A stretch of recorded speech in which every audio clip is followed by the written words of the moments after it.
J.D. Vance stepped into Owen's diner, expecting nothing more than a quiet meal after a long day. But the moment he crossed the threshold, something shifted. The conversations that once filled the space softened. A few heads turned, some whispers passing between tables. He noticed, but he didn't react. He had been here before. The same floors, the same smell of fresh coffee and grilled burgers.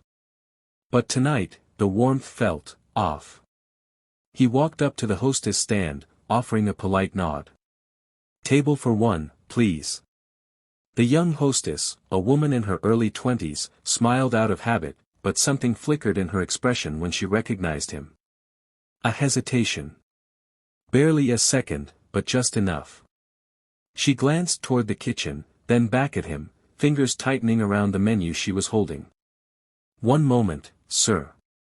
She disappeared into the back, leaving him standing there. He exhaled slowly, hands in his pockets. Around him, customers had stopped pretending not to listen. A man at the counter shifted in his seat. A couple in the corner exchanged glances. The air had changed. He wasn't imagining it. The hostess returned, her face tighter now, her hands gripping the menu harder than before. "I'm sorry, sir, but we can't serve you tonight." The words were firm, but her voice betrayed her discomfort. A fork clattered onto a plate in the background. A waitress, mid-pour, let coffee spill slightly over the rim of a cup. The world seemed to hold its breath. J.D. blinked, his tone calm but steady. "Is there a reason?" The hostess swallowed. "No, sir. I'm sorry." Silence stretched across the room. Some customers shifted uncomfortably, while others leaned in, waiting for his reaction. He could have walked out. That would have been easy. But that wasn't who he was. "May I speak with the manager?" A ripple of murmurs passed through the diner. The hostess hesitated, then nodded quickly before disappearing again. J.D. stayed where he was, his expression unreadable. The kitchen doors swung open, and out stepped Don Owens, the owner. A stocky man in his 50s, his hands were still damp from whatever he had been doing in the back. He didn't look surprised to see J.D. He didn't even look angry. Just, set. Like a man who had already made up his mind. "We ain't serving you," Don said simply. J.D. met his gaze. "I'd like to understand why." Don exhaled sharply, folding his arms.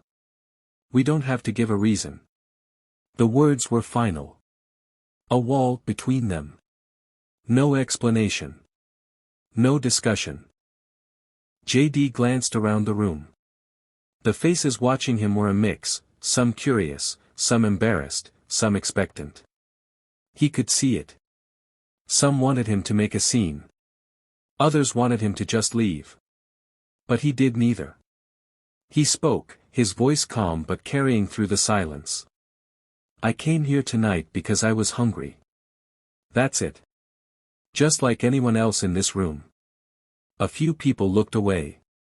A couple shifted in their seats. "I know how hard life is in places like this. I've walked these streets. I've fought the same fights. I know what it feels like to be shut out." Don's jaw tightened. "But I also know this, we can't afford to turn against each other. Not now. Not ever." The weight of his words lingered in the air. A long pause. Then Don exhaled through his nose. A gruff, barely noticeable nod. "Sit anywhere you'd like." The tension broke. Conversation started again. Customers exhaled. J.D. nodded, choosing a booth near the window. A waitress appeared almost immediately, her notepad ready. "Coffee?"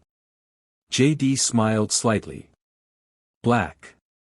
And a slice of whatever pie you recommend." And just like that, the world moved forward. No grand speeches. No fights. Just a quiet moment of resistance that left the whole diner different than before. Because sometimes, standing your ground isn't about yelling. It's about refusing to walk away.